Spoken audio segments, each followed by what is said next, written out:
Once again, welcome back to Obstetrics and Gynecology videos. Today, we are going to see about eclampsia. Hypertension is a major issue that can develop during the pregnancy.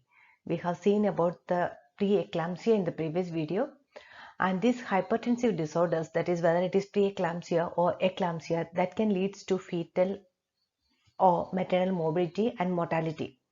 The hypertensive disorders during pregnancy can be a preeclampsia that we have seen already in the previous video, or it can be an eclampsia or gestational hypertension or chronic hypertension. Varades coined the term eclampsia, and it is derived from a Greek word, and its meaning is like a flash of lightning.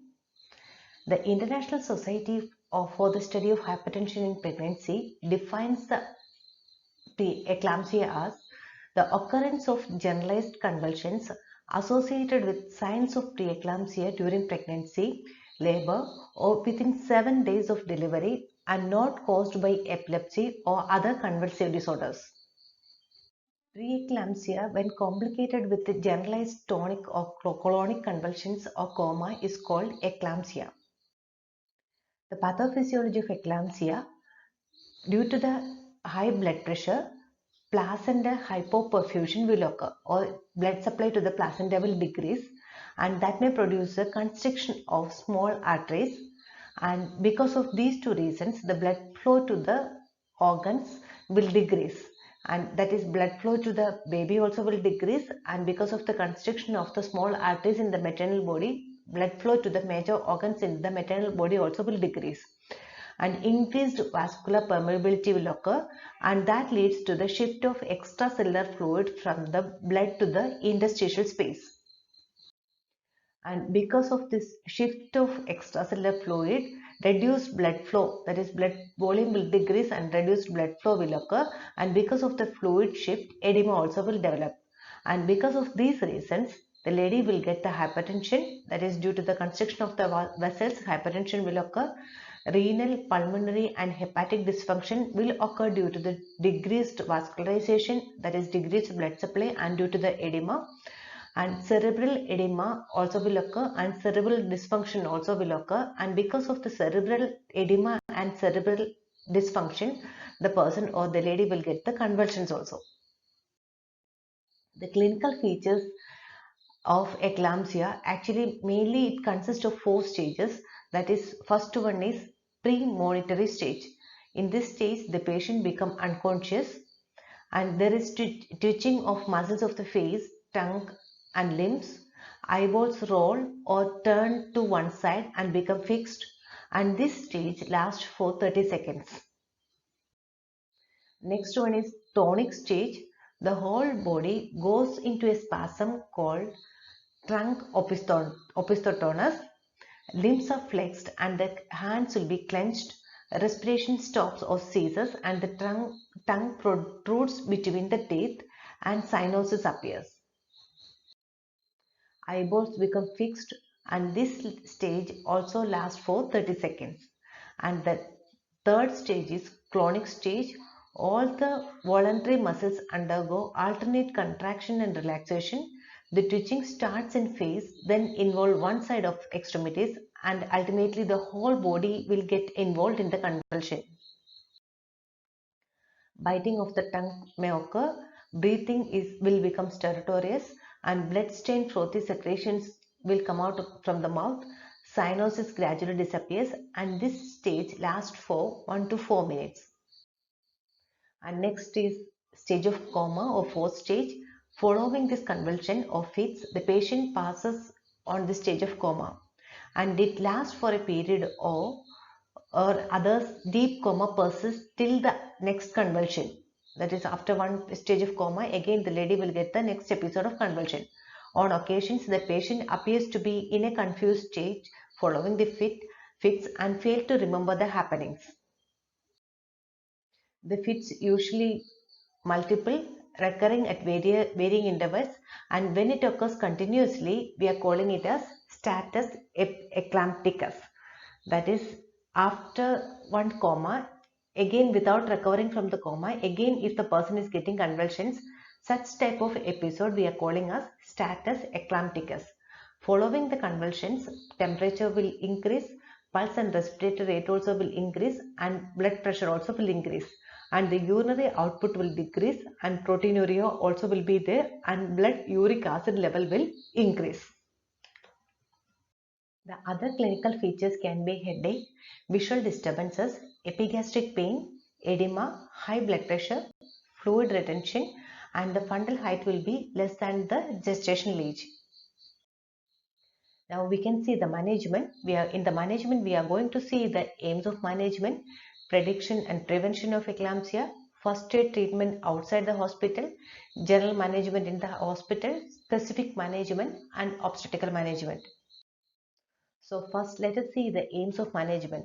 So the main objectives or aims are arrest the convulsions, maintenance of patent airway breathing and circulation, oxygen administration at the rate of 8 to 10 liter per minute, termination of pregnancy if the pregnancy is at term, or if the lady is getting continuous convulsions, or if the convulsions are not under control, and provide ventilatory support and preventing the complications. Prevention of life-threatening situations, giving proper postpartum care, and regular follow-up and medicines. These are the objectives of or aims of the management. And second thing is prediction and prevention. In majority of the cases, eclampsia is preceded by preeclampsia. So the main thing what we can do for the prevention is we have to diagnose the preeclampsia earlier, and we have to take measures in order to prevent its complication. We have to control the preeclampsia effectively. Use antihypertensives in the case of preeclampsia and give anticonvulsant therapy, and timely delivery. That is, if the pregnancy is near term, we can induce a labor. Otherwise, if the eclampsia hypertension is not under control, in that case also we can go for the induction of labor. And close monitoring during the labor and 24 hours of postpartum are also important in the prevention of eclampsia. But unfortunately 30 to 85% of the cases of eclampsia remain unpreventable. Use of magnesium sulfate lowers the risk of eclampsia. And first aid treatment outside the hospital. In case if the person is getting eclampsia outside the hospital, what we are supposed to do, that we are going to see over here. The patient may be either at home or maybe in a health center. Immediately we have to shift that patient to a tertiary referral care hospital, because we are expecting the complications and we need to have facilities for the emergency management of labor and for the proper management of the baby. So transport of the eclamptic patient to a tertiary care center is very important. Such patients need neonatal and obstetric intensive care management. And important steps in the transport are: all maternal records and detailed summary should be sent along with the patient. Drugs should be established and convulsions should be arrested, and drugs should give like magnesium sulfate, labetalol, diuretics, and diazepam. We have to start all these drugs. One medical personnel and a trained midwife should accompany with the patient in a well-equipped ambulance in order to prevent injury and complications. And general management, first we can see the supportive care, aim to prevent serious maternal injury from fall and to prevent aspiration, and it's for maintaining the airway and to ensure the oxygenation. That's the main aim. And patient should be kept in a cot with side rails, and tongue depressor should be inserted in between the teeth in order to prevent the tongue bite. And we should keep the patient in lateral position in order to avoid the aspiration. And if the person is having vomitus or oral secretions, you have to remove it by frequent suctioning. And oxygenation should be maintained through face mask in order to prevent the respiratory acidosis. And arterial blood gas analysis is needed when oxygen saturation level falls below 92%, and sodium bicarbonate is given if the pH is below 7.1. And we have to collect a detailed history from the relatives relevant to diagnosis of eclampsia, duration of pregnancy, number of fits, and nature of medications administered outside. And we have to observe the patient. Once if the patient is stabilized, we should see the abdominal and we should do the abdominal and vaginal examinations, and a self-retaining catheter should be introduced, and the urine should be tested for the protein, and you should assess the urinary output also. And in the monitoring, you should half-hourly monitor the pulse, respiration, and it should be recorded. Hourly urine output also should be noted. If the fetus is not delivered, baby should be palpated at regular intervals, and we should see the progress of labor, and the fetal heart rate also should be monitored. And we should maintain the fluid balance. For that, you can give the Ringer lactate solution, and excess of dextrose or crystalline solutions we are not using, as it will aggravate the tissue overload, and it may produce the pulmonary edema, circulatory overload, and acute respiratory distress syndrome. And prophylactically, we can start antibiotics. We can give ceftriaxone 1 gram IV BD. And the specific management, actually for the convulsions, we should give anticonvulsants and sedative therapy, and mainly we are using the magnesium sulfate. The main drug of choice for the convulsions during pregnancy is magnesium sulfate, and the dose of magnesium sulfate is 4 gram loading dose and 1 gram hour per continuous infusion. And if you are following this pattern, that is known as suspense regimen. Otherwise, 4 gram IV and 10 gram IM loading dose, and again 5 gram IM for the maintenance dose every 4 hours if you are giving. That is the Pritchard's regimen. We can follow any one of this regimen for the magnesium sulfate therapy or anticonvulsant therapy.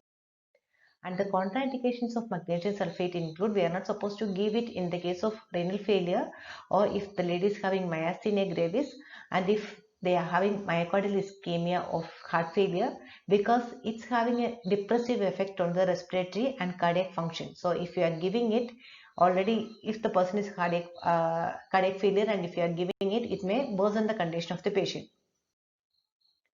And when you are giving the magnesium sulfate, you should monitor the respiratory rate, and it should be 16 per minute or more, because already it's having a suppressive effect on the respiration. And you should check the deep tendon reflexes prior to the administration of magnesium sulfate. And the urinary output also should be monitored, and it should be at least 25 ml per hour, and half of the dose of magnesium sulfate should be given if it is less than 100 ml. That is, if the lady is getting less than 100 ml of urine in 4 hours, we are supposed to give only half of the dose of magnesium sulfate. And fetal heart rate also should be monitored closely when you are giving magnesium sulfate. And in case if you are observing the signs of magnesium toxicity, you can give the antidote for the magnesium sulfate, that is calcium gluconate. If signs of toxicity or side effects is there, means you can give the antidote calcium gluconate. And the other regimens are that is, already I have told you that along with the anticonvulsants, you can give convalescents, you can give sedatives also. You can start phenytoin, or you can give diazepam, or you can go for the lytic cocktail regimen. That is, you can use chlorpromazine, pethidine, and promethazine. And along with this, you should give antihypertensives and diuretics. The drugs we are using commonly include hydralazine, labetalol, calcium channel blockers, or nitroglycerin. And the diuretics will help for reducing the pulmonary edema. And we are giving furosemide, and the dose is 20 to 40 milligram IV. And during the convulsions, you have to manage the fits. And in the case of status eclampticus, we can give thiopentone sodium 0.5 gram, which should be dissolved in 20 ml of 5% dextrose, and is given very slowly. And if the lady is getting complications, in order to treat the complications, you have to give prophylactic antibiotics. And for the pulmonary edema and for treating the respiratory distress syndrome, you can give the furosemide 40 milligram IV, followed by 20 grams of mannitol IV. If the patient is getting heart failure, dopamine infusion can be given. And if the patient is getting psychosis, chlorpromazine or trifluperazine is quite effective. Next is the obstetric management. Once if the convulsions are under control, first you should see whether the baby is mature, that is whether the pregnancy is at term or not. And if the pregnancy is at term, you can go for the induction of the labor. And if the baby is a premature baby, that is if the pregnancy is before 37 weeks of pregnancy, and if the convulsions are controlled, you can continue the pregnancy. And if the baby is not alive, in that case also you can go for the induction of the labor. And if the fits are not controlled, irrespective of the duration of the pregnancy, you can go for the termination of pregnancy in order to save the life of the mother. For terminating the pregnancy, you can go for the low rupture of the membrane, and you can give drugs for accelerating the process of labor. So these are the main things about the management of eclampsia. Thank you for watching this video. See you soon with a new video. Bye.